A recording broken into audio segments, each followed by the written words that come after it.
Welcome into Sports Around the Bar, your favorite sports talk show, I'm sure. As always, I am Jakey Bartender, and I'm joined tonight by Hannah and hopefully Drew whenever he shows up. Had a meeting for work, so he'll be in a little bit later. Today, we've got a lot of football to talk about, both college and pro. Obviously, we missed last night's show, so we're going to be making up a lot and talking about a lot of things going on in the NFL as well as college football. Hannah, why don't we get started with some college? Is there anything last week? Yes. That just knocked your socks off? Well, you're like, I couldn't believe it happened. Well, I mean, I did predict that. I believe I did. I know on my podcast and writing, I picked Florida over Auburn. Not sure what I said on this show, but it was a big game. We came into this game knowing that Florida was either going to prove themselves or because, I mean, they had played Tennessee. They had done well, but they really hadn't played a top-level team that people were like, Florida's legit. Florida's a team that could be a contender in the East. And we knew Auburn had luck, right? They won against Oregon. Hey, Corey, how you doing? Yes, they've done all right. Obviously, they did well against Mississippi State, but for them to struggle the way they did against Florida was very fundamental. And I think it was a really good game. Of course, it's in Gainesville, but they looked flat. I think Bo Nix showed a lot of inconsistencies. I think the Auburn offense just looked out of just miscommunicating a lot. The defense struggled a lot, and I think Florida's a really good team. And then, of course, the other game was, we talked before the show, Georgia-Tennessee. I didn't think Tennessee was going to win, but they did what I thought. They did what I said they were going to do, and that was going to expose a lot of weaknesses that Georgia has, especially in the first half. Tennessee was Tennessee in the second half, but it shows the East that Georgia may not be reigning as much as they think in the East. Absolutely. Steve, we did see that you subscribed on YouTube and followed on Twitter. We got you on the list, man. And Corey says, go Notre Dame. Yeah, 52-0 win over Bowling Green. And another big game this week. This is where they're going to need it. Yes. Going back to the Tennessee game, I was surprised to see they hung with them. I picked Georgia to dominate that one through and through, but Tennessee had a little bit of fight in them. Maybe it was a rivalry game. Maybe it was some of the defensive, or it was some of the deficiencies in Georgia, like you were talking about. But I think when I look at that game, Georgia looked at the schedule and said, it's Tennessee. Yeah. We'll be okay. And then it gets to halftime, and they're like, wait a minute, who are we playing again? They definitely turned it on in the second half. Like you said, Tennessee turned back into Tennessee, and Georgia took care of business. But for right now, I think that's something to build on if you're UT. Yeah. And Georgia, should I be really worried about it? Probably not. We see this happen in college football sometimes where lesser teams hang around for a while. The important thing is you blew them out. And that's all that the conference is going to remember towards the end of the year. If somehow you manage to win the SEC, you're going to be the team that, still beat Tennessee by a wide margin as opposed to a team that barely closed them out. Well, I mean, I think Georgia's not the same team as they have been. I think it's evident, in my opinion, that Georgia is weaker this year than previously. When they played Alabama for the national championship game, it's not the same team they are now. And there's a reason that Jake Fromm is not in a Heisman talk. Not at all. Is it like 160 yards passing a game? I mean, Does that have something to do with it? It's just difficulties. It's the lack of offensive line. It's honestly him not reading the field well. I mean, there have been so many times in numerous games where if they were smart, they would go quick slants or even out routes, and they're not doing that. They're trying to do the deep balls. They're trying to do some fancy offense that's not working for them statistically.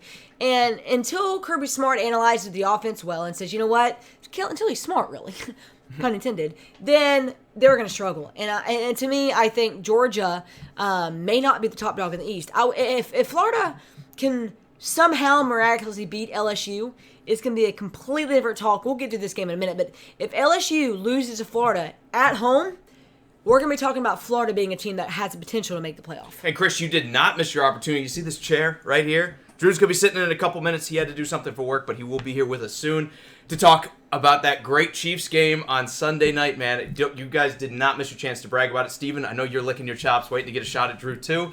We are going to talk about the Chiefs and the Colts, too, but first we're going to hit college football. Steve, Georgia, I wouldn't call it panicking at halftime. I think they were probably looking around like, it's time to start playing, boys. Yeah. And they did. To their credit, they came out. I mean, that's where a lot of good teams sometimes fold, and they don't step up to the plate. Tennessee definitely gave them a scare. That's all I can say. They gave them a scare early on. I think a lot more of that came down to the rivalries, but UT is not a good program right now. They're not in a very good place. Roster-wise, they're not fantastic, but I think them moving away from Jarrett Garantano at quarterback probably helped this offense out a little bit. They're still not great. They still don't have an NFL caliber quarterback or someone that could lead you to a potential college football playoff, even if the rest of the team was fixed. But they're in a better spot now than they were when they started the season, and they were losing games to like BYU. I agree. You want to move on to this week? Yeah, let's move on to this week. Some of the top games, in my opinion. Let me hit a couple comments first. Okay, yeah, that's fine. Thomas, good to see you, man. Also, Steven says, Florida looks good. Best Gators team they've probably had in 10 years. Probably since Tebow left. I agree with that. And that's because Dan Mullen's a quarterback whisperer.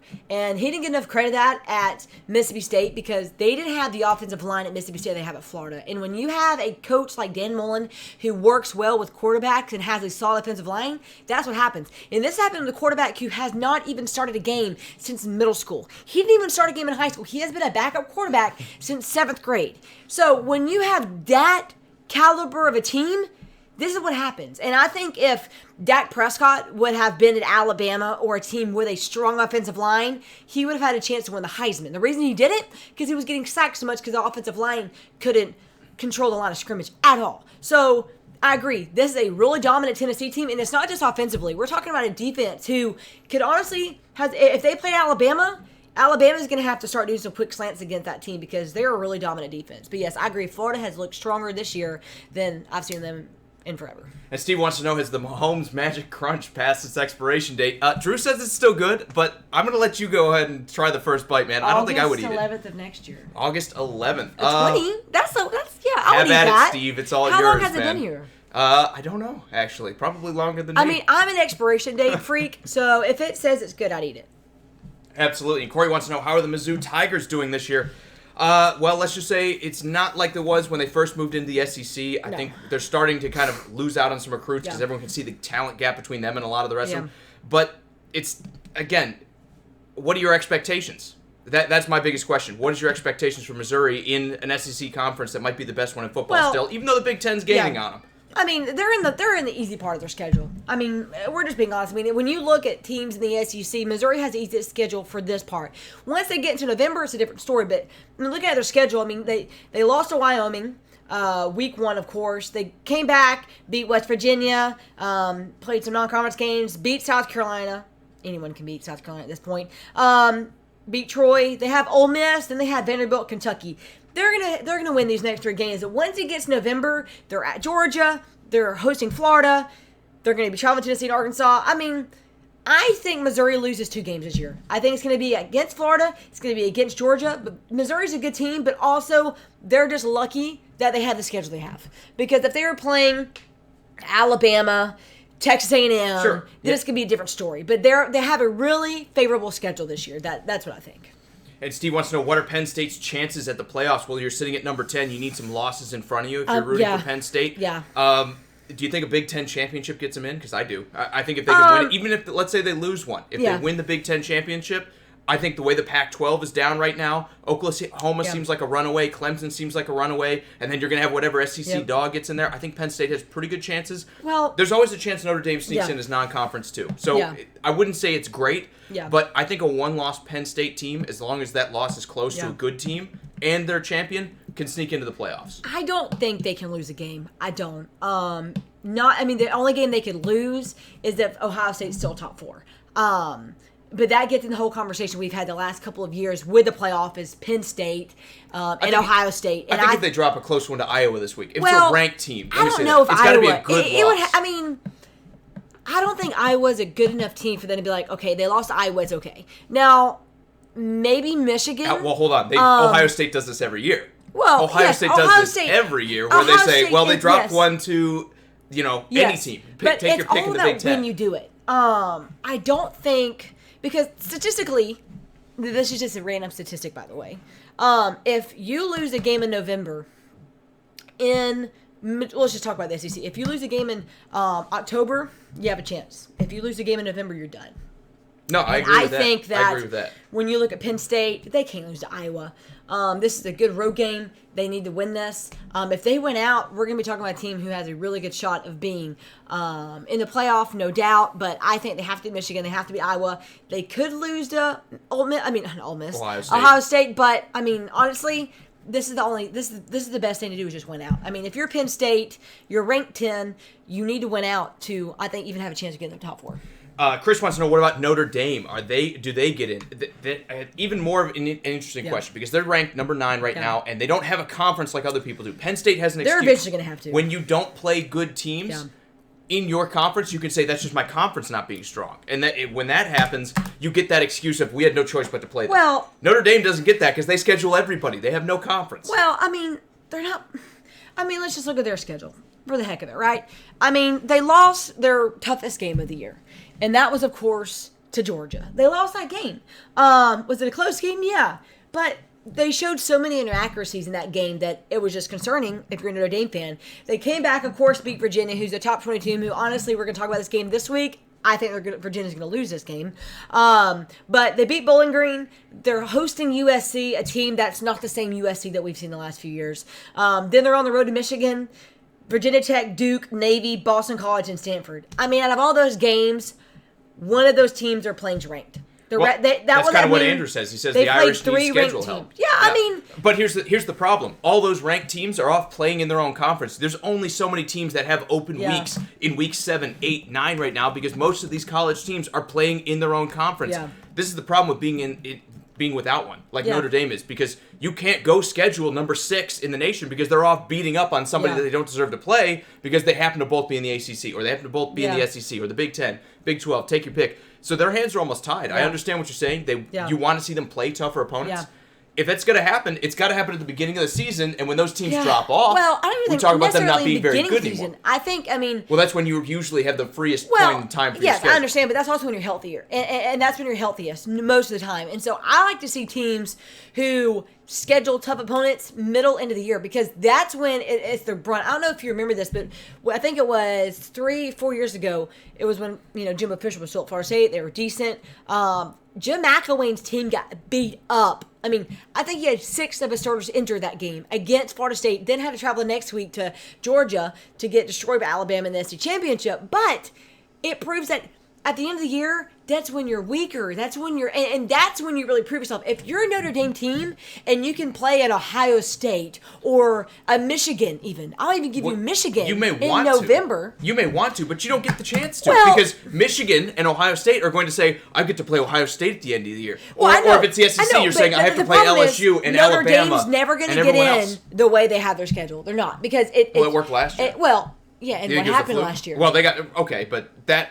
It's like the strength of the team. That doesn't change, right? Well, the team doesn't get any stronger based on who you play. I understand that, but what I'm saying is the argument's already been ruled in their favor last year, and it proved themselves wrong. So until they change, I don't think it's going to happen. I don't think you could see a committee. I think you can chalk it up to one game. Well, here's the other thing. If they lose Alabama got blown out by that same Clemson team. They could go. I think they have the argument of, we just played the champion that was the best team and they beat us. I think at the very least they get the benefit of the doubt. This year, if they lose one game, the rest of the season there's no chance. Sure. Yeah. I mean, if they lose to Michigan, it's done. I don't care if Michigan's ranked 16th. They cannot lose a game because the rest of their schedule is probably as easy as Clemson's rest of their season too. Let me do a couple more of these comments here. Cody says, "What championship game do we see Notre Dame in this year?" I think that bowl game, but Orange Bowl probably. I would say Orange Bowl. I think even if they miss, like let's say they win out and they miss the college football playoff because there's just better teams that have played better schedules and everything, then yeah, I do see them going to one of the top bowls that is outside of the playoff. I don't have that in front of me. I forget which one it is. Is it Sugar Bowl this year that's in there? I forget which bowls are in the playoff. Yeah. Notre Dame will go there as long as they remain undefeated. If they lose 1 or 2 here towards the back half of their schedule, we're going to be talking about them going to the Alamo Bowl or somewhere, one of those mid-tier bowls. This year it's Fiesta and Peach. Fiesta and Peach. That's why I picked Orange. I mean, because Cotton, no, they wouldn't go to Cotton Bowl. They could go to the Orange Bowl. They could. Yeah. I could see an Orange Bowl, especially if it was something like USC or something like that out there. I could see that. Also, Andrew says Longhorns upset Sooners even with a weakened defense. Let's go into some of these games, because the first one I'm looking at, and I think this is maybe the second best game this week. I think Oklahoma, number 6, going up against number 11 Texas. This is gonna be a shootout, right? Well, is anyone picking these defenses to show up? Yes and no. I mean, the thing's this: there's a reason Jalen Hurts, and if you're talking about the Heisman race, I mean, and this is they had 21 Heisman voters in a weekly poll that have the last 21, the last 6 weeks they've all 21 of them been voting and saying who I'd vote for. Jalen Hurts is leading the pack, and he is actually up 11 first place votes over Tua Tagovailoa. Now the thing is this: if Jalen Hurts wins this game in a fashionable way, I don't mean barely winning. I mean if they win this game by 2 touchdowns or more, and he has the same games he has, it will probably seal the Heisman for him. I think so too. Especially because it's the story. Yeah, well, Alabama's not playing a top 50 defense anymore after Texas A&M. I mean, they're not playing. Yes, LSU, but caliber, how many points are getting? The defense they're playing in the pass defense, it's not as efficient as what there's going to be facing against Texas. Now, if they lose this game, I think, and Alabama wins out, then I think Tua wins it. But Jalen has a story. Jalen has that emotional connection story that it's going to be an ESPN 30 for 30. And writers love it, right? And not just writers love it, but just imagine that Jalen Hurts wins the Heisman after leaving Alabama, who was projected to win the Heisman his freshman year at Alabama, and then goes on to win the Heisman at Oklahoma, third straight year in a row that a transfer quarterback has won the Heisman at Oklahoma if that happens. And then they have a chance to play Alabama in the playoffs. It's a story for ages. It's like the new Rudy. But on the reverse, I think that could hurt him. Yes. They could look at it and say, there's been 2 Oklahoma quarterbacks back-to-back years winning Heismans. Are we going? Does it show favoritism for us to pick it again? I think if Tua keeps going and you keep seeing dominant wins, like if they blow LSU out at the end of the year here, maybe we talk about Tua still winning it, but I think Jalen Hurts has to be the favorite at this point. This was a guy that had to not run away, but he had to leave Alabama because he got benched. He wasn't playing terribly. Yeah. He had a bad game or two and then got replaced by a better playing backup quarterback. Yeah. If he has a great year this year under Lincoln Riley, I think this is his award to lose. A couple more comments here. Nathan, good to see you, man. Eric says, go, Pack, go. Big win against the Cowboys, man. Yeah. I regret not taking him last week. Sorry about that, but I would have thought Zeke was going to run all over him. I should have bought into the hype that Aaron Rodgers just owns AT&T Stadium. I didn't know that. Also, Steven disagrees with me. He says playing better teams does help make you a better team as well. Mm-hmm. I don't know if I agree with that. Again, Ohio State always seems to be a good team, and in years past they've not played a whole lot of competition, and they're always in there at the end of the year. I think if you can stay healthier, usually you're okay. What comment are you responding to? This one's Steven's right here, where he disagreed with me. He disagreed with you. He disagreed with me. Because I said playing better teams does not necessarily make you a better team. I do. And I'll give you a great example is Florida State. I've mentioned this before, but Florida State was a team a while ago that wanted to get in the ACC, and they knew that they had to play better teams to prove they were capable of playing them. Look, it helps your reputation. Well, it does. Hold on. Let me correct myself. If you're saying that the reputation is improved by playing better teams, I agree with that 100%. What I'm saying is you're not a better quarterback necessarily because you're going up against better defenses. I think you are. I think at that point you're probably not. And I'll give you a great example. Tell it to Jalen Hurts. Beating up on every weak defense in the Pac-12. Well, no. If he would not have gone to Alabama and endured what he endured, lost his position, and played some of the best teams, there's a reason. Yeah, did they lose to Clemson his first year? Yes. They ended up beating Georgia. Of course, he wasn't the quarterback at that moment when they won in the overtime, but Jalen got better because he played some of the best teams in the country. If he would have gone to a USC or a Washington like Jacob Eason, is Jacob Eason getting better because he's playing those teams? Maybe, maybe not. But if he was to go and go to Oklahoma and play Texas, I think you get better as you play better teams. Let's just be honest. We're overrating Texas a little bit, but Boise State was a team that when I was in college was irrelevant my freshman year. My sophomore year, when they started playing really good teams and actually getting better, the coach said, we want to play better teams in order to be a better team. That was his quote. I think a lot of that's coaching. Can it help you? Okay, maybe I'll back off a little bit. You can get better, but in the long run, is Alabama because they play in the SEC, or are they just that good of a team? Because if so, Clemson wouldn't be very good, right? Alabama used to suck, so I would say yeah. Okay, all right. And then they got Nick Saban, and then they stopped sucking, right? No, well... I think a lot of it goes down to coaching. Well, Oklahoma has not played tough teams. And I didn't mean to cut you off. I apologize. No, you're good. I'm freight trainer right now. Oklahoma has not played great teams in the past couple of years, but they've been a great team because they have a great coach in Lincoln Riley that can get the most out of his quarterbacks. Let's just be honest. Lincoln Riley's a good coach, but we're going to see if he's a good coach once all the recruits that Stoops have brought in is going to be there. Because let's be honest, Stoops basically gave him a golden egg and said, here, be head coach at Oklahoma. If Lincoln Riley in 2 more years, 3 years maybe even, can still produce the same talent he's producing, then yes, I would say Lincoln Riley's absolutely one of the best coaches that we've seen in Oklahoma. But if you're looking at, I mean, that's like this. That's like Dabo. Let me not say Dabo. But great that's like recruiting doesn't always make you a great coach. And let me give you a great example of this. Butch Jones was a fantastic recruiter. He was having top 5 recruiting classes at Tennessee. He was not a good coach. But he wasn't a good coach. You can be a great coach and not a good recruiter, too. What I'm saying is, look at all these I'm not talking about that. I'm quarterbacks. talking about being hand in hand. Like, if Nick Saban gave me the University of Alabama program, I may not be a good coach, but you best believe I'm going to win games because the kids I have on that team. There's a level between, even if you don't have the coaching, like, for example, Texas A&M with Johnny Manziel. Kevin Sumlin proved that he was not a good coach. He proved that they were not that good of a team once he left. But with the talent he had under Johnny Manziel and that core group of guys that went to the pros, that was what I'm trying to prove, is that's how you know, for example, Baker Mayfield. Okay. Baker Mayfield was given to Lincoln Riley. Okay. Here's your gold Heisman Trophy quarterback.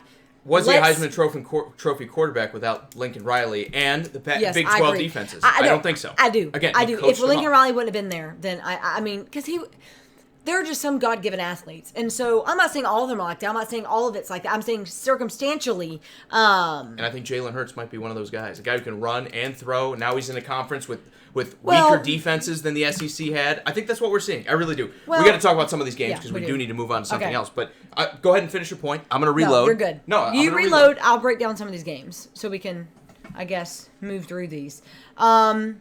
Week 7, of course, like I said, Jalen Hurts in the lead for the Heisman Trophy. I'm going to say don't count out Joe Burrow, though, from LSU, a guy who was not even in the Heisman talk, now in there. Clemson, of course, Trevor Lawrence is really slipping down slope when it comes to having a chance to win the Heisman. Already having 5 interceptions this year, more than he had last year. Not a good start to the season. But, of course, we'll break down Oklahoma, Texas in just a minute. Well, we can start with that. Before we do that, a couple more comments. Nathan, I am drinking Yingling Traditional Lager. It's in 18 states, man. Look them up. They're great. And also America's oldest brewery, if you care about that kind of stuff. 1869, 39, whatever. I don't know. They've been around a while. Great beer if you like darker beer. Ray also says Hurts wins the Heisman because the entire Big 12 defense is trash. I give that as a big chunk of it. I also give Lincoln Riley being a great coach as a chunk of it. Look, you don't get there unless you have talent. He's not totally a bad quarterback, but I think there's a reason that they picked Tua over him when Tua got his chance to shine at Alabama, and they didn't go back. Well, yes, and I think that Jalen Hurts is the type of quarterback that Oklahoma's used to. I think they're used to having a semi-mobile quarterback. Look at Kyler Murray. I mean, they wanted a guy that's quick on his feet, can also pass downfield.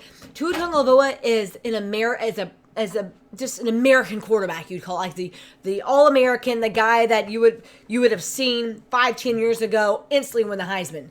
We're seeing a different change game. We're seeing the Heisman kind of revolve from like a Tim Tebow type award, a basic, pocket passing quarterback, to are we going to actually combine quarterback and running back into a position, let them be a mobile quarterback, and say, you know what, that's awesome. Because could Tua Tagovailoa be a mobile quarterback? Yeah, we've seen him in moments try to be that.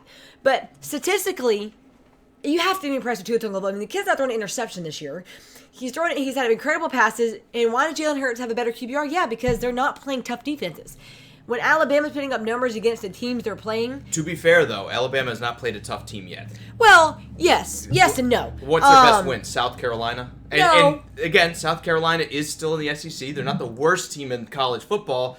But Alabama's almost unblooded in my opinion here. They haven't gone up against a ranked team at this point. Or I'm sorry, I think Mississippi State was ranked when they played them, and they're nowhere near it now.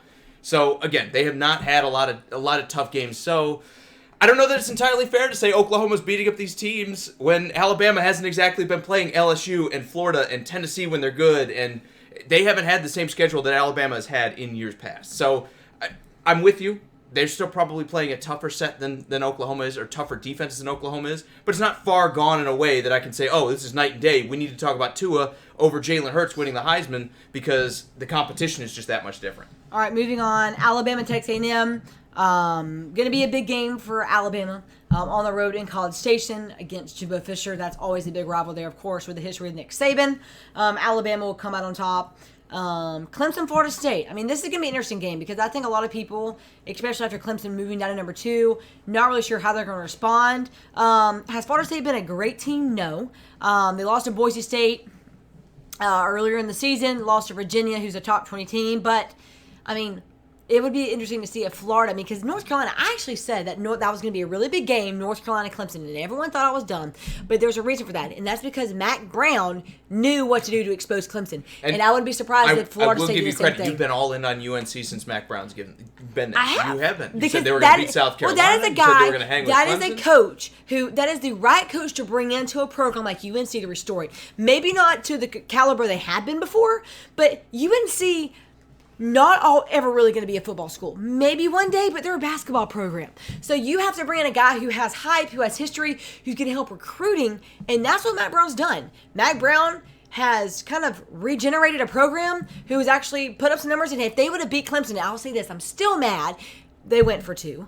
But, I'm not coach. I don't mind it against a superior opponent. You take the 1-2 yard play and hope for the best. They just lost the coin toss, right? How often do you get 2 yards? They should have kicked the field goal. They should have kicked the field goal. Stop staring at me. Come on, sit down.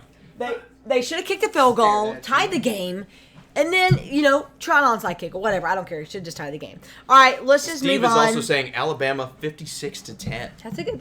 Yeah. I don't think it's going to be 56-10. I think both of these teams are going to score. Alabama defensively has not been as stout as years past. They've lost a lot. I think A&M's going to put up a few points. Losing Dylan Moses was probably the biggest dagger in Alabama's hopes to be a top defense because, they've been injured all season defensively, especially in the secondary, and losing that core group in the linebackers was hard for Alabama to recover. And then last but not least, what? No, go ahead. I was going to say, Matthew said he misses Drew, and good news, Drew's here. So, also, Frank, good to see you, man. He's also glad to see you, even though he just said hi to me and Hannah. Good to see you too, Frank. Let's talk about a couple more of these games here, because I before we get into the pro, before we talk about the Chiefs, we got to talk about Florida LSU. Fantastic game. Let's talk about a little bit more going on here. I think Michigan State versus Wisconsin is one to watch, because even though Michigan State just got dominated by Ohio, or Ohio State, I should say, the Ohio State, if you're an Ohio State fan, I still think this is a team that can be, at times, very good. It's just they're inconsistent. They can't seem to get anything together. I think Michigan State, when you look at this team, could step up and surprise a team like Washington at number 8. This is my upset alert of the week. Do I think it happens? I do not. But I think this one's got to stay closer than people think, because maybe I'm not all in on Wisconsin just yet. Yes, they have Jonathan Taylor, who's absolutely just rolling over everybody. And yes, Michigan State just gave up 323 yards to Ohio State in the ground last week. I think this is a team that, in the right moment, can be tough enough to beat them. Watch out for this game. I'm not telling you it's going to be a win for Michigan State, but it might stay closer than you think. Well, my upset alert is going to be Texas, Oklahoma. Only because it's at Texas. Only because this is going to be the hardest team that Oklahoma's played thus far. And because Texas is coming in hungry. Texas is wanting to try to get into the top 10. They're wanting to have the top place. And they have a lot of talent. And I think they're a good team. And I would not be surprised at all if Texas was able to. I wouldn't even say surprise, but if they're able to beat Oklahoma, it's going to be a very evenly matched game. This is going to be a shootout. Yeah. I think this is 56-49, but that's just Big 12 football, right, Drew? That's why they get all the best quarterbacks in the NFL, because they get all this practice just throwing the ball all over the block. Those are tough defenses. Minus the Big 12. I don't know what anyone's talking about. Yeah, exactly. All right, let's. USC Notre Dame again, another one to watch out for. Even though Stanford did beat USC last week, and we were talking about, watch out for that game. I'm going to say watch out for this one. I think Notre Dame has a lot to prove. A win against USC is still a decent win. It's a storied program that probably gets a little more credit than it deserves. So for all the Notre Dame fans out there, you win this game, the clout goes up a little bit. Yeah. Especially when you're talking about Florida and LSU playing in front of you, and Oklahoma maybe losing to Texas. You want to get in the playoffs, you need a couple results this week. Yep. Penn State, Iowa. Penn State has to win this game. Cannot afford to lose this game, especially if we're having playoff contention talk. Nathan, I did not wake up from a nap. I've been working all day, but I appreciate just came from a funeral. Just from a funeral. My own. Yeah. All right. Last but not least, I guess, Florida LSU. What's your shirt you didn't say? Oh, Lifton Research Group. Did that we? was like large. I was like, wow. That is. It's only large people can wear this. You're missing a couple X's. All right. But did we talk Penn State and Iowa? Have we talked about that? That's going to be a defensive struggle. just said that. I know we grinded through it a little bit. I just. Oh, that's what you want to talk about. I just commented on it. So well, am I allowed to say something too? Well, yeah, No. you asked if we talked about it. I guess Okay. it was why y'all were laughing about. I was the one hurrying you before the show, to be fair. Settle down. I was the one hurrying you before the show. Yeah, you're to be like, fair. we don't have much time at all to talk college football. So I'm like, And then Drew dragged his heels, and now we've got all the time in the world. Well, we'll just talk 20. How long have we been on? 20-something minutes on college football, so you know. Dad had to show up at the show. Well, it's college football Make night. sure you guys are okay. Wednesday is college football night. 16 minutes. We've been talking 15 minutes on college football. We've been talking 30 minutes. I was prepared. We started at 6:45, remember? All right. Then why is it so we've been live for 16? Oh, okay, I don't know. Why don't we talk about Penn State and Iowa here? This could be a defensive game. I think everybody knows that. Iowa can't play any offense. Penn State has a great defense that's allowing 13 points a game at their most. They haven't allowed more than 13 points in a game.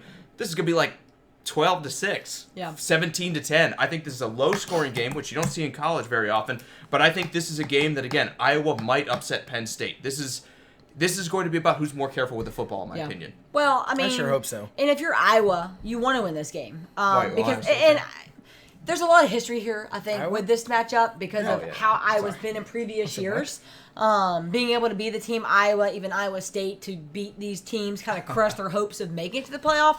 So would I be surprised? No, it's at Iowa. But I think Penn State has the upper hand with talent and maybe even offensive efficiency to win this game. Steve says, Papa Drew the Enforcer. Don't talk like that. He's going to hit me after the show. Frank says, stop fighting. We're both pretty. Aw, thank you, Frank. See? Now I feel so much better. All right. God, your head can't Last get any minute, bigger. you just want to do Florida, LSU? Well, let me finish what Matthew has to say, and then we'll move on. Okay. Matthew says, Papa Drew has arrived to keep the kids in check. That's rude, okay? That's rude. Now let's talk LSU and Florida. We have to talk about this game, right? I mean, this is going to be the biggest matchup of the week. Not just because it's SEC and I love the SEC. Well, no. This is the best game out there. When you play 5 versus 7, yes. it's hard to beat there's a reason game day is going to be there. But Florida just getting off a win at home against Auburn, wanting to go and prove that they are a team that is competing for the East. LSU, a team that has to win this game if they want to stay in the hopes of making it. I'll say this. If LSU wins this game, Joe Burrow is going to be a guy that we talk about a lot more than we have now. Right now, he's still in third, not only with odds, but with the voting I was talking about earlier with the Heisman voters right now. He's third to win the Heisman. If he can win this game in a solid performance against a Florida team that's been dominant, that shut down Bo Nix last week, then we're going to have a conversation completely different next week about the Heisman. I think this is going to be a really big damper in this Tua Jalen talk. Now, is it going to be enough to take it over? No. But it's going to be enough to put his name on the map. I don't know if he throws for 360 yards against Florida. I think that could be enough to kind of jettison him up into the same kind of area because they'll say it's against LSU that's been great. My point in this game here and what I'm looking for are these are two overperforming offenses that are playing really well, especially with Trask coming in at Florida. We're seeing two offenses that are now able to actually move the ball, especially LSU. Who's saying LSU was going to throw the ball over the lot when this year started? Nobody. They both had great defense going to this. We knew they were going to be great defensive. This is a case of two teams enter, one team leaves. Well, I think you're almost going to sink kind of playoff hopes, and this is why it needs to be 8 games for a team that is probably one of the best in the nation. It's just unfortunate they're both in the SEC, and they both have to beat each other up. We're going to see whoever loses this game probably be out of contention, in my opinion. Well, I mean, I think LSU wins this game. I think because it's at home, Florida, I mean, maybe can come into an environment like this and do the amazing things they've been doing, but this is going to be a really hostile environment, especially in Death Valley in a game like this. It's crazy.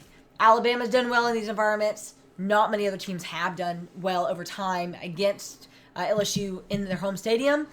If Florida can somehow come in here and maybe defensively get some stops, maybe even cause a fumble or a turnover, and maybe score defensively, then yeah, Florida has a chance to win. But I think LSU wins this game. I do think it's a close one. Maybe even 35-28, maybe even, I don't know, 38-35, but it's going to be a good game. But I do think LSU wins. I was just going to be a spectator, but I guess I got to talk now. So, Steve says LSU in a nail-biter, 28-25, guys. I hope Florida wins because it makes my wife so much more happier when they do. Don't really have a dog in this fight. You do. You're watching this game for another reason. Just to keep the house in check. Steven says Florida looks good this season, but he doesn't think they're going to win. They're going to lose 37-34. And Nathan says he likes Florida. So he's with me and my wife. Florida's going to win this game. I don't have a huge dog in this fight. I'm going to go with LSU because I think Trask is a backup quarterback. I always say that. You don't have a dog in this fight. You don't have to have a dog. Well, because I actually don't like any team in college football. I just love the sport, if that makes sense. Yeah, me too. I don't watch the game and say, I need my team to win. I mean, Yeah. everyone Well, around here is it's a not UT fantasy fan, football. but I'm 3.5 hours from UT and never went there. I guess I'm an MTSU fan, but what has Middle Tennessee done lately? Nothing. Aside from hang with Michigan for a half. Their basketball team's decent. They were good with Strickland there, but we don't have time for that. This isn't the MTSU podcast. Nobody cares about it. I'm not talking about it. Unlike my Titans, everybody cares Does about my that. community college have a sports team? Might as well. Hey, we're like top 50 in the nation one time. I don't have a dog in this fight, but I think this could go any way possibly under the sun. One of these teams could blow the other out. They could stay close. LSU could win. Florida could win. I don't know. And that's the best thing about this.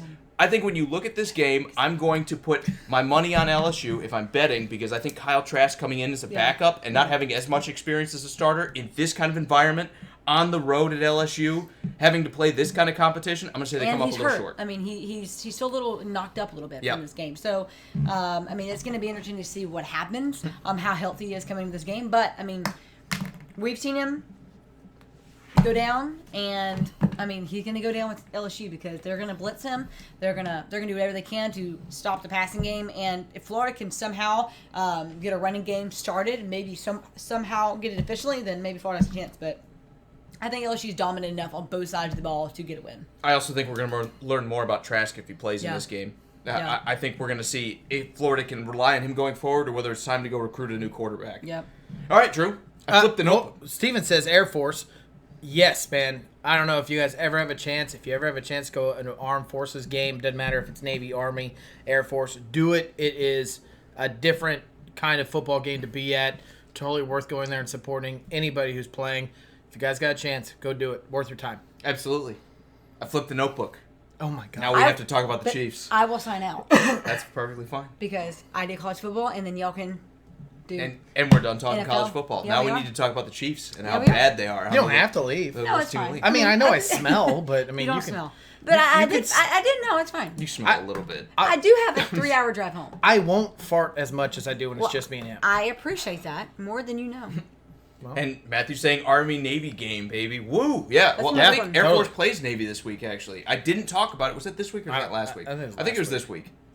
I might be wrong. I think it was last week. Okay. Well, if not, still support the Armed Forces, kids. That's all I can say. Now we have to talk about the Chiefs. Sign up for the draft. Everyone's been waiting for this. They Wait, thought but we there's- were ducking the show There's last not time. a draft. No, you weren't ducking the show. We just started the show with college football because we were waiting on No. Yesterday, they thought we were ducking talking about this game. It wouldn't have been the fact that we were too drunk to go on. And the microphone was not here. That was kind of an issue. It was in the shop, which means I was dumb enough not to bring it. Or we were too drunk. You can shoot over. You gave me the out, but I got to tell the truth. Just so you aren't so close. I Unless mean, you want to be that No, close. we're very that close the, to each other. Is that the squeaky chair?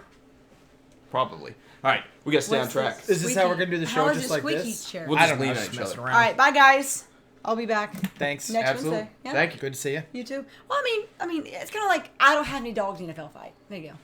That's. It's okay. You don't. It's okay. Why is it always I a know. dog fight, Michael Vick? Hey, I don't know. All right, now move over. Marcel Furious too. All right. See y'all. See ya. See you later. Let's talk about the Chiefs. And I know Let's- everyone's been waiting to Let's fix this. First of all, and I need another brewski. Well, go ahead. Absolutely, go ahead. I'm going to shift chairs too, but before we do that, I want to talk about the Chiefs and how they let everybody down, Drew. They let me down specifically, okay? I've been a long-time Chiefs fan, like probably a week when I picked them to beat the Colts, okay? Actually, I think I picked the Chiefs all year long, and they let me down. They absolutely came up short in that game. So I want to ask you, okay? You've been a Chiefs fan slightly longer than me. Just slightly. How much is the panic meter going up for you, losing the game to a Colts? Not even a little bit. Not even a little bit. And let me give all credit to Indianapolis. Their game plan to come out and put pressure on Patrick Mahomes was exactly how you beat the Kansas City Chiefs. It was exactly what you need to do. Unfortunately for the Chiefs, he got banged up, could no longer roll out of the pocket. He had to stay in that pocket. And when we, I could blame it on injuries, but so did the Colts have injuries. I could blame it on the fact that weapons were not there for him to use. The run game wasn't there to create space. I mean, I could sit there and say all day long that there's the Chiefs should have won that game, but they didn't. So I want to give it to the credit to the Colts. They played an outstanding game, and like I do every Chiefs game.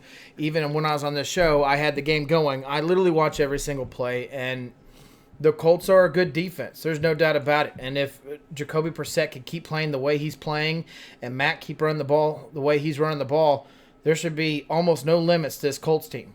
But I do want to bring it back a little bit and say when the Kansas City Chiefs... Did you forget something? I think I may have left my keys. No. Oh, do you need those? Yeah. Keys? I don't see keys. Okay, well, all right. There's no lost and found in the bar, by the way. I will walk back to Alabama. You know, Uber. All right. That would be a very expensive. Uber might work. All right, see y'all. And I just want to dial it back again and talk about the Kansas City Chiefs for a minute there. And this is, I guess, me being as a fan, as we all know. And I know you guys all dogged me and wanted to say something about just how... Everybody came out of the weeds. They were ready. How everyone wanted to give me a hard time. But let's just literally face the facts here. If everyone's completely healthy, the Colts are completely healthy, the Chiefs are completely healthy, who wins this game? Andrew Luck and the Colts. Out of 10 games. Oh, wait, not everybody. Everybody's not there. I got to give it 9 out of 10 games to Kansas City. I still think Kansas City is probably one of the best teams in the league, if not still the best. I know everyone's like, oh, the Patriots are undefeated. Well, the Patriots didn't play nobody. You got the 49ers. Well, the 49ers offense looks, mediocre at times. And have struggled with Tampa Bay and some others. Yes. And I'm not taking anything away from the Colts. Every play that they played defensively against one of the best offenses that literally this league has ever seen, yeah, I'm calling them that. They deserve this win. Yeah, it was a good win for Indianapolis, who, to their credit, and I have been down on this team a lot this year. Not necessarily down, but I've been the guy kind of pumping the brakes a little bit when everyone's saying, oh, this is a team that can win 8 games. Maybe I buy that now. Maybe I do. I'll admit it. Maybe I was wrong on this Colts team that is better roster-wise than I thought they were. I think the offensive line is still one of the best in football, and I had some questions on that, saying, can they sustain it? I think the running game has been fantastic. I think Jacoby Brissett doesn't make a lot of mistakes, which is very good, which is when you can have a quarterback that doesn't make mistakes and you play a little bit of defense and you're a playoff team. So I think the Colts have been very, very good here. I still chalk this game up to injury. I think if the Chiefs were anywhere near healthy or just weren't sustaining the level of injury they were in this game, they probably win it. But that's not to take away from the Colts. Again, this is still, in my opinion, the best team in football. Even ahead of the Patriots, even ahead of Green Bay, even ahead of everyone, the Saints and whoever else you want to put towards the top. I think when the Chiefs are healthy and firing on all cylinders, they're the best team in football. I think maybe Mahomes doesn't get stomped on and they still come back to win that game. Did you see the way they were moving at the end? Yeah, no. Let's do some comments. Ray says the game was a fluke. I wouldn't call it a fluke, man. I'd literally just say, just chalk it up as a bad game. Every kind of piece landed the opposite direction. Breland called for every holding that he does. I know your comment to me was their secondary plays. The Chiefs are like the cheapest secondary in football, though. I'm not going to lie to you. And I think the refs get tired of calling it. And they're like, dude, eventually we got to play football. I'm not going to argue it. I'm not going to argue it. But you disagree. Steven says he's not going to lie, though. They shouldn't panic, but they're not the top team. He put New England and New Orleans above them. He would Drew Brees down, man. I don't know if you can do that. And he says, let's give it up to Kansas City's defense before we go that far into it. Let's give it up to Kansas City's defense that still only gave up 19 points. What have we been saying for like 3 years now? Kansas City, if they had a defense, would be the best team in the league. They've got a killer offense. They only gave up 19 points in this game. Even though Marlon Mack kind of ran the ball all over the place, they didn't give up the points. And at the end of the day, that's what matters, right? Yeah. Whether the other team scores on you or not. So for a team that's one-sided and everyone says they have Mahomes and a couple receivers and that's it, the defense stepped up in a game where that strength was not firing. Yeah. Even though he threw for 300 yards still. Saying, I know you want to call it a fluke, man, and I don't want to take anything away from the Colts. I don't, man. I still think this is a good team. I legitimately think this is a good team. But then again, the other 9 out of 10 games, Kansas City wins this game. I'm sorry. 19 points on a regular Sunday does not beat Kansas City. We were beat up, plain and simple. There's nothing we could have done. Their game plan outplayed ours. Coach Reed, the players on the team all got outplayed and outcoached. It's plain and simple. I want to end what Steven said. He said he put New England and New Orleans above them. Kansas City 2 in the AFC and 3rd overall. So he didn't. Even though he's saying they're not the top team, he's not dropping them. Sandy says you got to be able to stop the run. Now, Sandy, with that comment, the only thing I got to tell you is, man, we've been able to not been able to stop the run for over 2 years now. and we're still having a winning record. We're still winning our division, and we're still making the playoffs. It works when you score on every possession. But is it an issue? Absolutely. But if you go back to the AFC Championship game, literally, if it wasn't for one penalty, we would have been in the Super Bowl. So let them run the ball as long as we're scoring offensively. There is an issue there. If Watkins, Hill, and Mahomes can't stay healthy, or whoever it is, sure, we're going to have problems, no doubt. And you're the guy who crucifies people for getting injured. Yes. Yes. I'm the guy that says it's the NFL. When you look at this, like there's like, what, a 30% injury rate. Everybody gets hurt in this league. I'm not as big into saying somebody's not good because they're hurt or something like that. This is just the wrong week for the Chiefs. They had some injuries, especially in this game. They'll be fine going forward, especially with Tyreek Hill practicing this week. Like it seems to be rumored that he is, and he's going to practice a full week. He's going to probably play on Sunday. The Chiefs are going to be back. If Mahomes is okay, and Tyreek Hill is okay, and Travis Kelce's okay, this team can beat anyone on any week. And that's all you need at this point in the NFL. With the rules the way they are, that's all you need. Also, Steven says, I do want to give Steven some credit here, because we've been on the opposite side of the fence of Steven here lately, and Steven's had a couple successful days. So I want to read this one. He says, the Raiders just beat Chicago without two of their top wide receivers, a middle linebacker, and a strong safety, and one or two offensive line out as well. He's just saying, that team that they had no chance against the Bears. Let me say this, Steven. I do think it's fortunate you played that game halfway around the world. I do think it's fortunate that you had to get on a plane and travel halfway around the world and go play that game in a different time zone against the Bears. I also think you were fortunate it was Chase Daniel. But what about, I will give the credit to the Raiders saying this. They have started very well in a lot of games, beating teams like Indianapolis and the Bears by starting fast. That's mentality wins. That means John Gruden, at the very least, you can say whatever you want about what he's done personnel-wise. You can say whatever you want about trading Khalil Mack. He has the guys that he has right now in the right mindset to win football games. That is your best strength, in my opinion.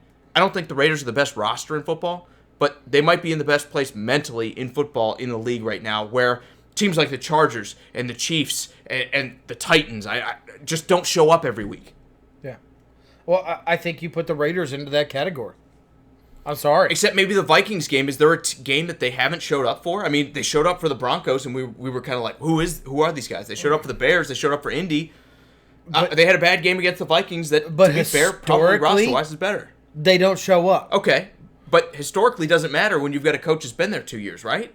Like, it's all about now. Well, no, you're absolutely right. Okay. I will take, Steven, I'll take one thing back. And it's not that I ever said anything negative about this guy, but I will give him one thing. I was wrong about Josh Jacobs. He seems like he's a legitimate running back in this league. And even though that pick was a little bit questionable, it looked like it might have been the right move. I'm not taking it. Because one thing that the Raiders were told that they could not do besides win that game is they were not going to be able to run the ball. Yep. And what did they do? They ran the ball. There's no doubt about it. Now you're sitting here bringing up, they didn't have their two wide receivers. They didn't have a middle linebacker. It wasn't in the middle of the game when that went down.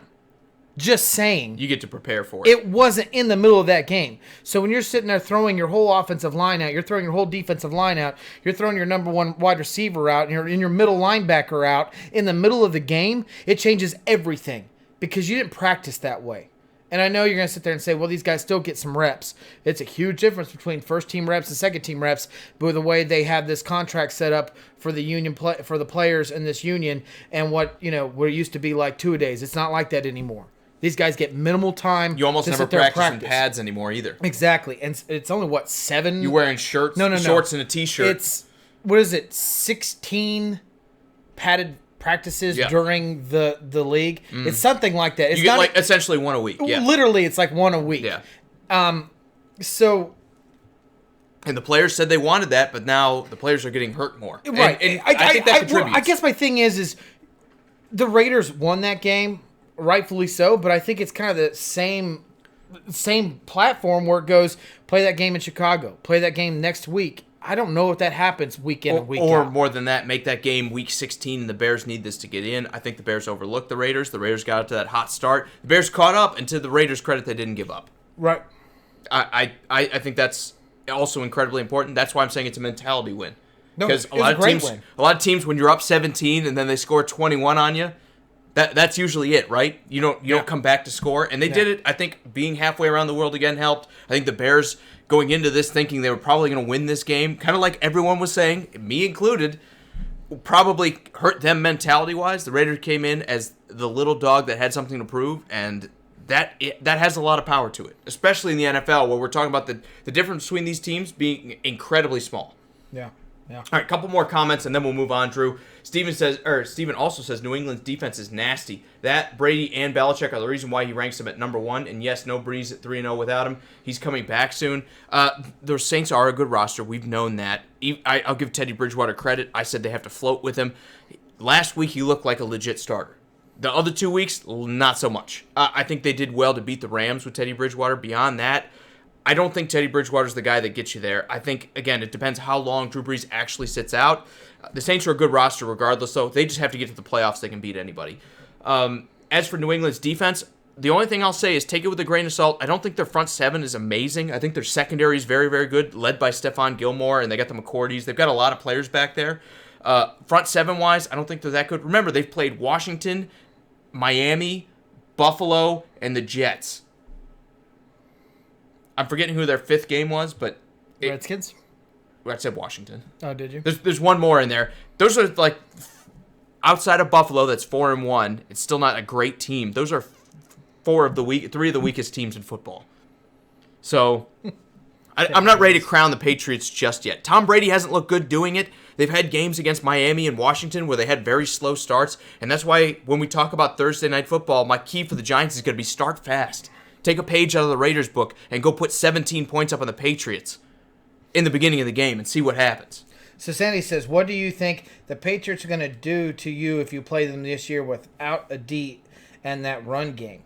Outscore them. That's how we're going to beat every game. I mean, kind of like last year. This is the same running game we saw last year. I don't know. Maybe a little bit better. They're performing better, but we've seen them play worse teams, and they're doing better. How much is it just they're playing no defenses? And Tom Brady's still throwing 3 picks, and Tom Brady's still throwing 150 he's bringing yards. Up Kansas City, and my point is... No, I know, but... I mean, my point is that game's not up. You don't know what my pick is when that Patriots-Chiefs game happened, because it's in Foxborough. And, surprise, surprise, I don't know if I'm going to lean onto my team to win that game. I wouldn't be surprised at all if we lose that game. We can't beat them in Kansas City. The thing is about that defense is that's what everyone knows that they can do is run the ball on them.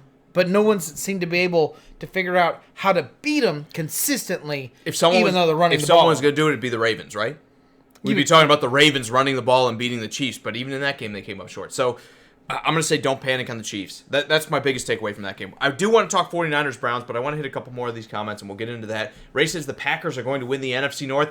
It's still a dogfight for me, man. You have all 4 of these teams that are playing well right now. I know Chicago is down a quarterback, and they've got Chase Daniel in there, and they didn't show up well in London, halfway around the world, in another time zone. But have you seen Chicago's defense? They're not out of this race. I don't care what the record is. They're not out of this race. Detroit's playing better. The Vikings are playing better.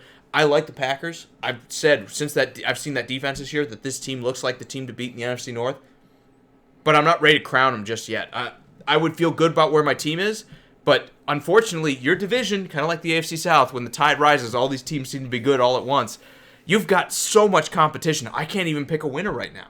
I wouldn't even say the Packers are going to do it because something could happen to Aaron Rodgers, something could happen to Devontae Adams, and all that can change in a heartbeat. Or maybe it's the Darius Smith, and we're talking about losing what seems to be the best player on that defensive front right now.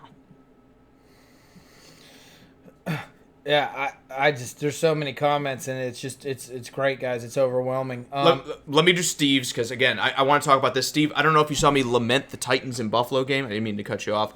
I was crying into my beer a little bit after the Bills beat the Titans, but that was a game by and large they should have lost in my opinion. I think the refs helped them out a little bit. I think Cairo Santo missing 4 field goals helped them out a little bit.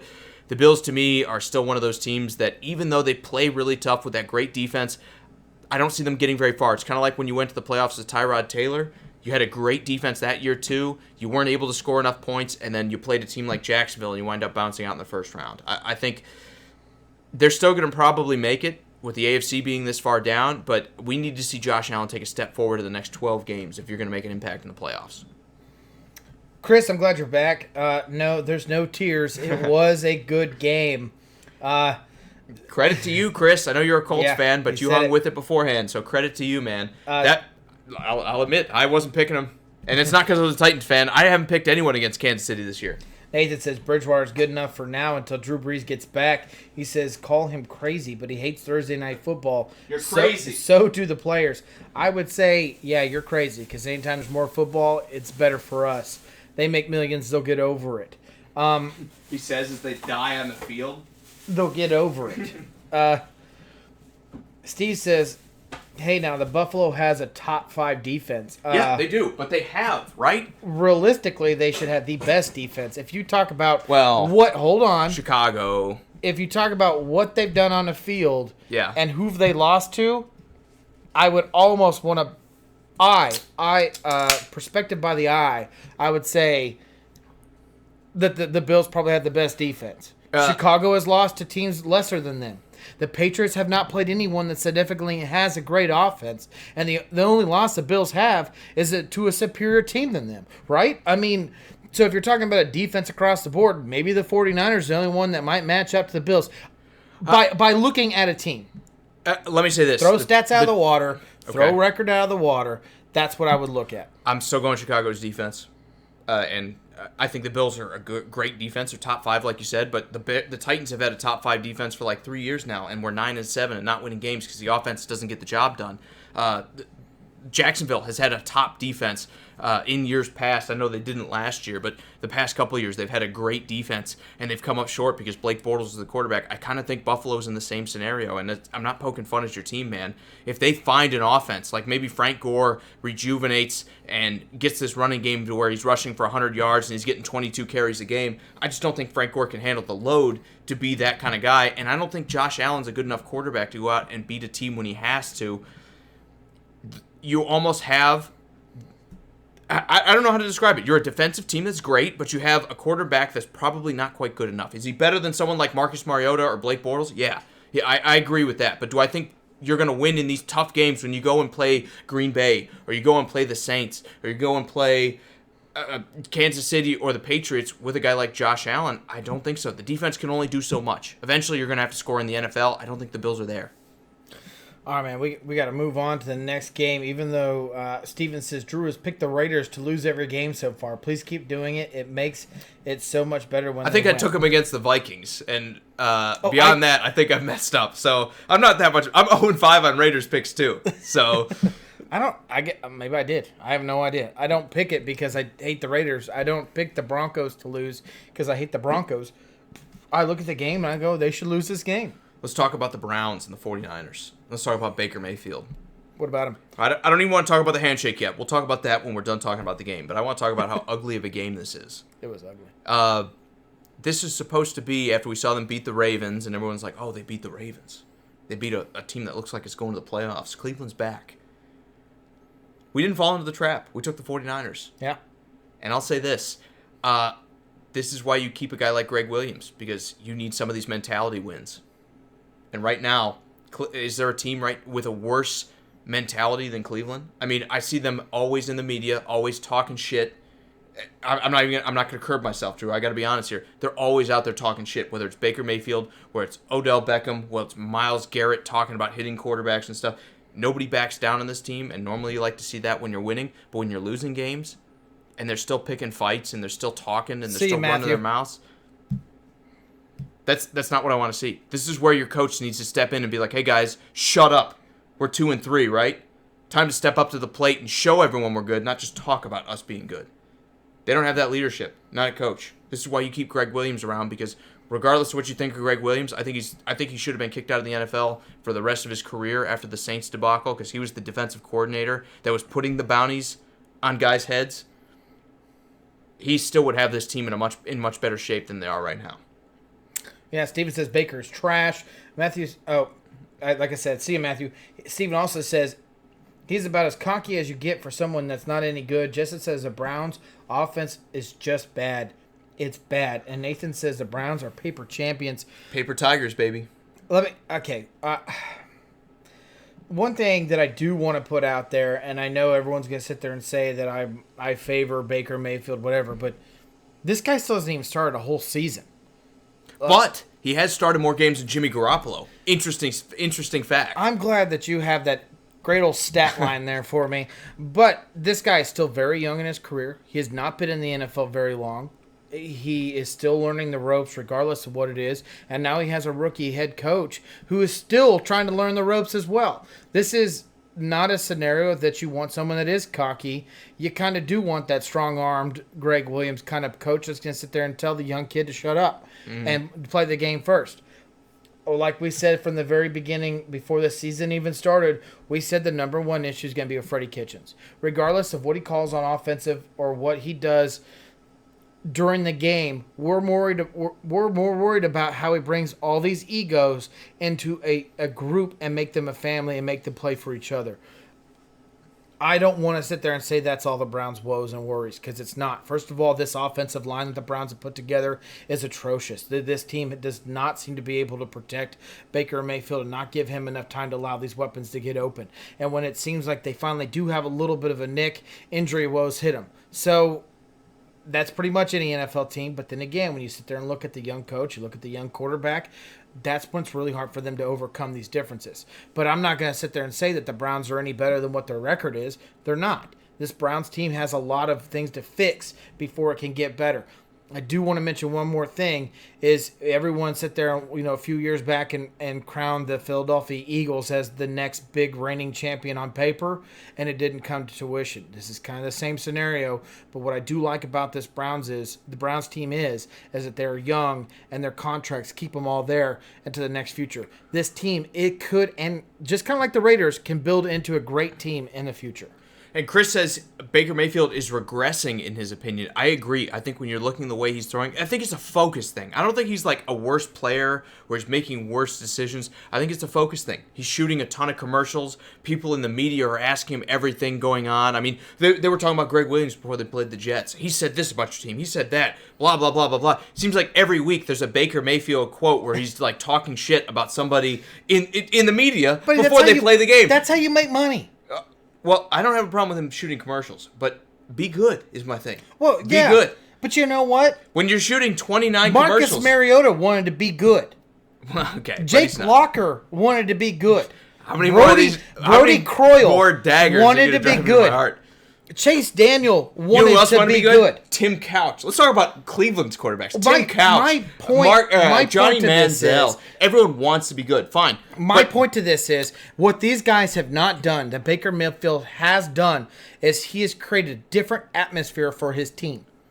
And this is better atmosphere for his team. Well, the problem is no. But the problem is most likely because head coaching changed a lot. Sure, they lost their leadership. You need a stronger head coach for a young, cocky quarterback like Baker Mayfield is. Yeah, and I will say it again. And I will say it again. You get Greg Williams saying, Freddie Kitchens was a terrible hire. Not because this guy can't be head coach somewhere down the road. He just wasn't ready for this right now. This was Cleveland getting scared because they thought Freddie Kitchens, if they gave him the offensive coordinator role, they want to have the 40-year-old mastermind head coach like everyone wants to have right now because Sean McVay has revolutionized the Rams, except the Rams aren't very good this year. I think when you look at what Cleveland has done, they were afraid he was going to walk if they gave the head coaching spot to Greg Williams, and then he's the offensive coordinator. Next year, they have another good year. They're like, oh, he's going to be someone else's offensive coordinator. No, I hear you. And I just want to tell you, Justin has your back. He said Alex Smith wanted to be good. He says he's got your back. Thank you. Again, well, Alex Smith was good when he was with the Chiefs, and in my opinion, with one of the most dynamic wide receivers in the game and one of the most dynamic tight ends in the game. Turns out you build an amazing roster around any quarterback, they turn out to be okay. For the most part. Okay, Steven, he says Baker didn't do that. He says laugh his butt off. That's the John Dorsey who actually bringing in some talent in the Browns for the change. No.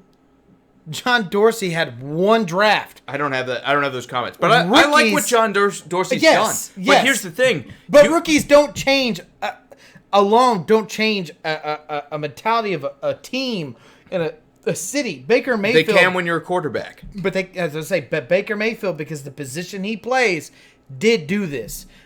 like him, dislike him, think he's garbage, think he's good, doesn't make a difference. Baker Mayfield is the future quarterback of this organization for the next few years. Regardless of what happens, I'm telling you right now, they will fire Freddie Kitchens before they get rid of Baker Mayfield. Like it, love it, deal with it. This is what the Cleveland Browns are going to look like offensively.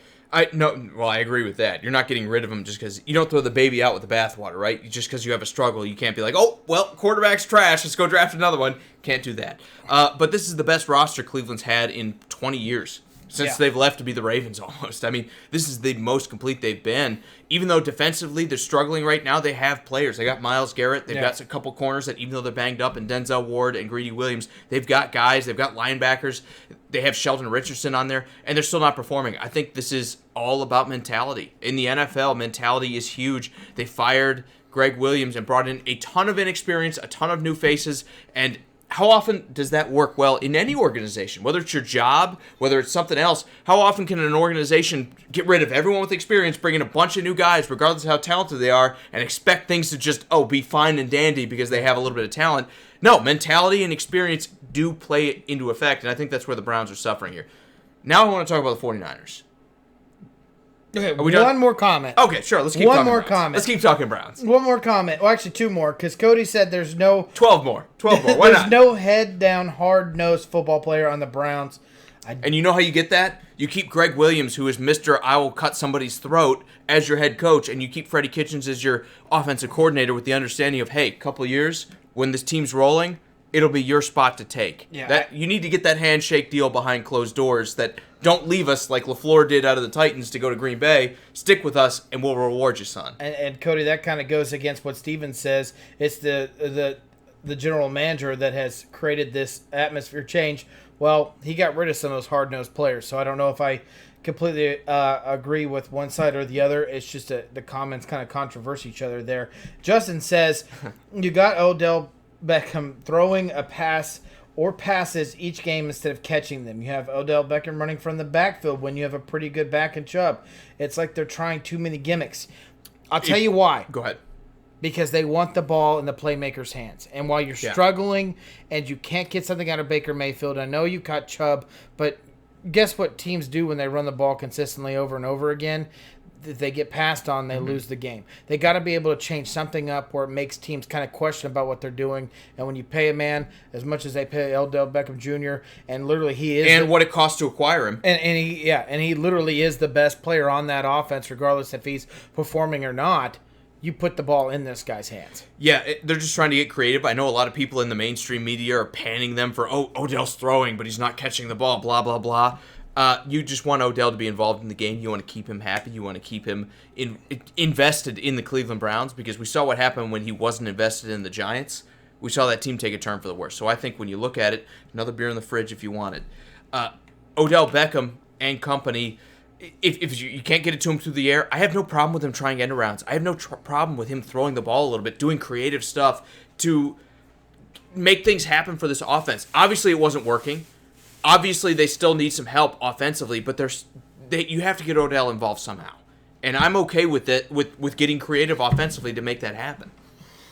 Let's talk about the 49ers. Okay. I don't want to sit there and ignore them. I will. Let me read Ty's, and then we'll talk 49ers. Ty says they were struggling defensively because my boy Jamie Collins went back home. Go Pats, except Jamie Collins sucked for the Browns because they tried to use him wrong. If you look at the Pats, they use him more in the middle than they use him as an edge rusher. Cleveland brought him, paid him all that money, and said, you're going to play outside. You're going to go rush the passer. And Jamie Collins struggled. The Patriots, to their credit, use guys for what they're good at. The Browns, to their discredit, tend to use guys in the ways they want to use guys, regardless of what they're good at. No doubt about it. Let's get the 49ers real quick. As great as this win is, as great as still being undefeated, they took some losses here. Sure. Both their starting left tackles are now out. Of course, Stanley was out before this. Staley, was out before this, but now they're both out, and now their fullback's done for the game. Is losing Juszczyk like the biggest loss in this game, especially that late when you're... Yes. It's huge. I think it's bad. When you get your two tackles and then you throw your fullback into it, where you know you want to run the ball, that's why you have a backfield littered with talent. Okay. It's a struggle. This is and this is where now you're relying on a I don't want to say talentless receiving core, but you're going to have to talentless receiving core. George Kittle and a talentless. Well, Marquise Goodwin's good, right? He seems like not a great player. He seems like he might be a decent one. He's the Taylor Gabriel of this offense. And if you look at Kyle Shanahan when he was in Atlanta, he made use and made Taylor Gabriel look great. But these guys have to step up now and play out of their minds because not only do they have to catch the ball, which is one of the hardest things to do in the NFL, they got to do it quickly. They got to make sure that their breaks and their cuts are getting open because Jimmy Garoppolo is not going to find a lot of room. They know they're going to struggle running this ball because even though Kyle Shanahan has a great offense play calling and likes to disguise his runs and plays, that having a fullback creates a lot of openings for the run game. Now you don't have that player there, which I know they'll throw some other kind of gimmicks in there and change it up. These receivers need to become open, and they need to play a lot better than they've already started. Jimmy G has not started out this season well. I'm going to shift gears a little bit. Go ahead. I think a lot of what you said was right, but I think they'll be okay for this fact. Kyle Shanahan did not have a fullback reasonably. What do they have? Toilolo in Atlanta that they kind of use as a fullback at times. They didn't have a fullback. With Matt Ryan, they didn't have like Juszczyk to run the ball, and they were fine running the ball with guys like Tevin Coleman and Devontae Freeman. I think when you look at it, Matt Breida has taken the almost. But if you go Devontae back Freeman and look at those games, you'll see both of them on there and Tevin Coleman playing as a fullback at times. Well, they use split back. Different. When you get two running backs, he'd be the leading blocker. What makes the difference? He's not because he's not good at it. That's the well, difference. That's why Juszczyk is good at it. That's what I'm saying. But Juszczyk being gone is a huge loss. But they were successful even without it. I think Kyle Shanahan. I'm going to give him the credit here. I think this is the reason these 49ers are as good as they are. And I know Richard Sherman came out, and this is the point I was going to make here. I'm going to change gears a little bit. He was like, keep rooting against us if you're rooting against us. I'm going to keep rooting against John Lynch and what he's done to build this roster because I don't think it's a great team.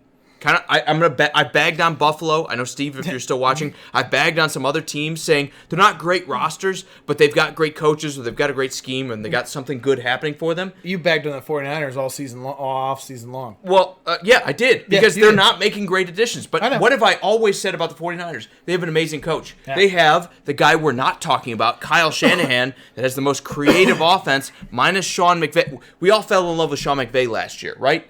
Everyone's like, Sean McVay's an amazing coach. I would love him to have be on my team. We never talked about Kyle Shanahan being that guy when he took the Falcons to the playoffs with Matt Ryan and a crappy defense. Yeah. Now look at the Falcons without him. They've been garbage. I think when you look at things, if you put half of a quarterback there, if you put some weapons on offense, regardless of where it's at, whether it's running back, whether it's Marquise Goodwin at receiver, as long as Jimmy G stays healthy, this team will compete. The defense is playing better. That's not Kyle Shanahan. I'll give him credit for that. I'm still not all in on John Lynch bringing in this bad roster that's doing well because they've got some guys. He's overpaid guys. He's neglected areas like wide receiver and it's paid off because George Kittle has looked very good. I think the 49ers are like the best unbeaten team, right? And it's pretty thin now since it's them and the Patriots, but they are a great team that's playing better than they should roster-wise because they have a great scheme and they have whatever you want to call it from a head coach. I don't want to call it mentality, but they have a head coach that can make things happen on offense and a defense with a couple of names like Richard Sherman that can motivate people in games like Cleveland. Ty says the 49ers are going to be are the 49ers going to be able to run the same without the fullback? Yes. Yeah, it won't be exactly the same. I say no. But I think Matt Breida and Tevin Coleman together with Kyle Shanahan, he'll do enough creative stuff that they're going to be successful on the ground. Losing Juszczyk hurts. Yes. I think Juszczyk is the best, albeit overpaid, fullback in the league. You don't pay a fullback $4 million to bring him in. Unless he's good. Even if he's good. You don't pay him $4 million because you get someone that's almost as good for like 1.25. Or Lorenzo Neal. Lorenzo Neal. Yeah, Lorenzo Neal's been retired for like 15 years. He was worth it. Okay. Another great fullback. Alstott. What's the guy from Tampa? Oh, Alcott or Al's, whatever. It doesn't matter. You don't pay a fullback $4.5 million a year. You just don't do it. You don't do it. You do if he's worth it. If you're the 49ers and you pay everybody, like their running back, Jerick McKinnon, they're not using. You don't. It's because he's hurt. Yeah, and even if he was, would you be playing him over Tevin Coleman or Matt Breida right now? It's yeah. Jerick McKinnon. No, you wouldn't. The Vikings were like, we've got him, but whatever. I don't know. Anyways. Well, I do. Okay, so listen to me. Ty also says Shanahan teams are fun to watch, so he likes the 49ers this year. Yeah. But Jimmy G worries him. He doesn't look great. Not bad, just looks average at best. I think it's the same thing Jake was getting at. He also says, I'm taking the 49ers over the Rams this Sunday. Goff is going to get beat up by Nick Bosa. I would say Nick Bosa and company. That defensive line looks amazing. I agree.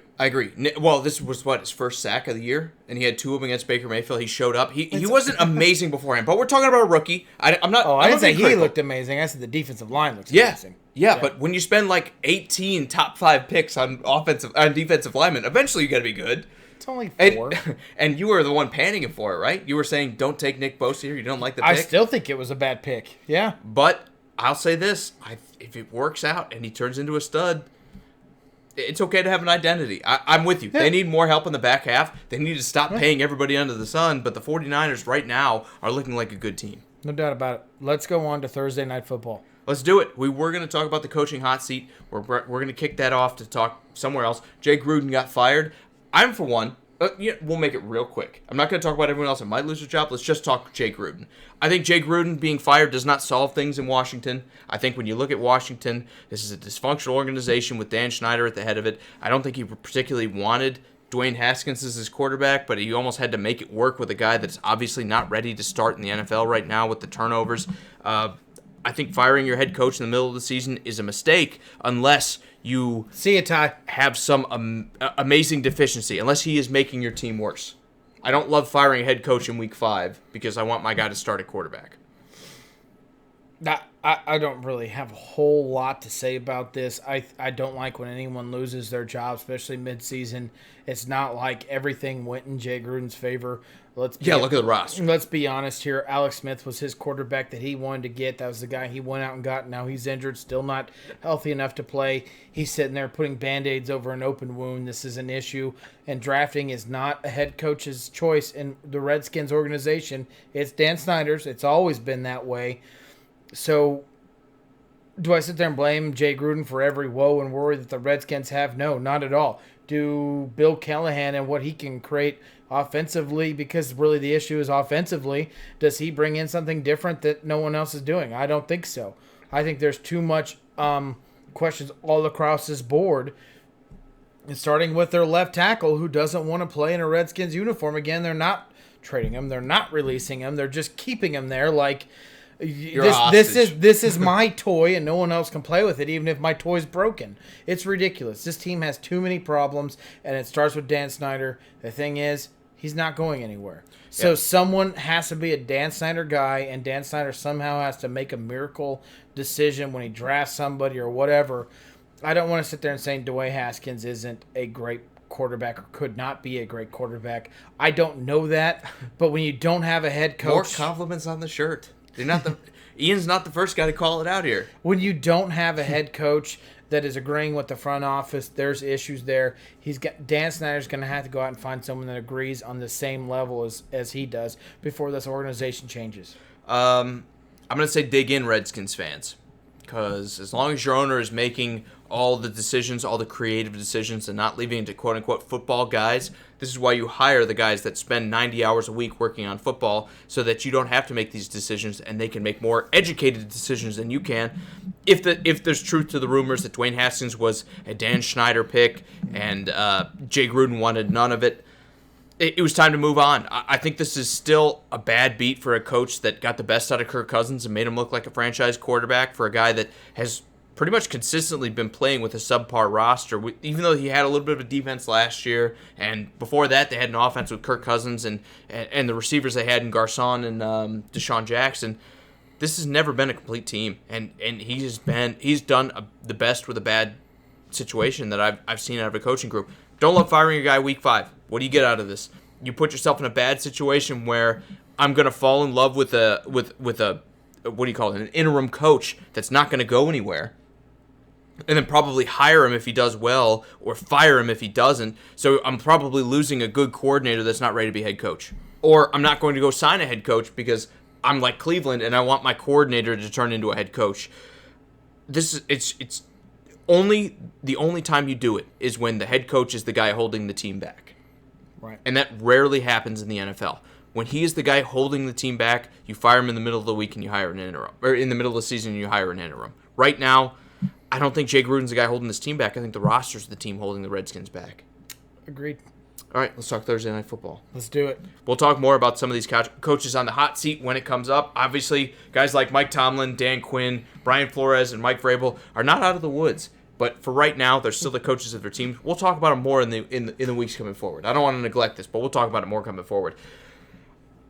Quick note: the Braves gave up 10 runs in the first inning in the MLB in a winner go home situation. So they're terrible. That's all I can say. It happens in baseball, but man, what a bad time in a Game 5 winner go home. Just absolutely trash. Yeah. Thursday Night Football, man. Even though it's in New York, they get to play at home. Gallman's out. We know Barkley's not going to play. I mean, does this team have any chance at all beating the Patriots at this point? Start quick. We've seen the Patriots slow roll teams like the Dolphins and the Redskins where you get to halftime and it's still somewhat close. If the Giants can come out and score 17 points and set the tempo in their favor, I know Saquon Barkley's not going to play. It's unlikely Wayne Gallman plays as well. If you can find a way to start quick. They're already scratched out. Exactly. If you can start quick, you have a chance in this game. Without him... with them, I still take the Patriots. But if I'm the Giants, that's my mentality. We need 17 points, and we need it with 5 minutes to go in the second quarter when the Patriots are still trying to find themselves and get into their rhythm, because this has been a team that has blown teams out of the water, but not until late. I think with my defense looking like this, it's 17 points or we lose the game before halftime. Yeah, I got the Patriots winning this game. As much as I'd love them to be upset, Daniel Jones, his weapons are gone. The running game is going to be dismal. It's just nothing exciting offensively for the Giants are going to make a difference. Belichick will have an amazing game plan to beat this team, and it'll be a struggle. And to be honest, like you said, it'll probably be really close during the half. The second half, they'll do adjustments, and they'll probably beat them by like 20 or 30. And this will add to the stat of Belichick versus rookie quarterbacks, where this is just a team not ready to win playing against a team that should be in the Super Bowl.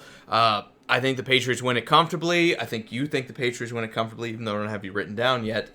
I think just about everybody is saying the Patriots win this game, right? Yeah. I mean, when it comes to the NFL, this is probably as big of a split as you're going to get. The question is, how many points would you give the Patriots for the betting line? 35. I don't know that I'd go 35. I'd probably say 17.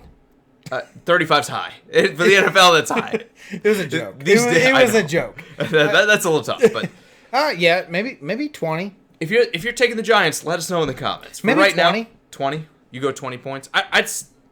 Again, the NFL never goes 7 points. Like when you're a 7-point dog, you're terrible. I know, but I know. Miami was a 22-point dog at one point against Dallas. Yeah, it could happen. It could happen. All right, I think that's it. Final thoughts. I don't have any special thanks because I haven't been writing it down, and Drew hasn't been here the whole show. This is why we need you each and every day. But thank you if you commented. Guys, it's been a great show. We talked about a lot of stuff. I know we got to go over the Chiefs and Colts that everyone's been salivating ready to talk about. We talked about the Browns and 49ers. It's been a fun show. My final thoughts here are, could we have a worse game on Thursday Night Football? Would you rather watch Washington versus Miami this week on Thursday, or would you rather watch the Giants versus the Patriots?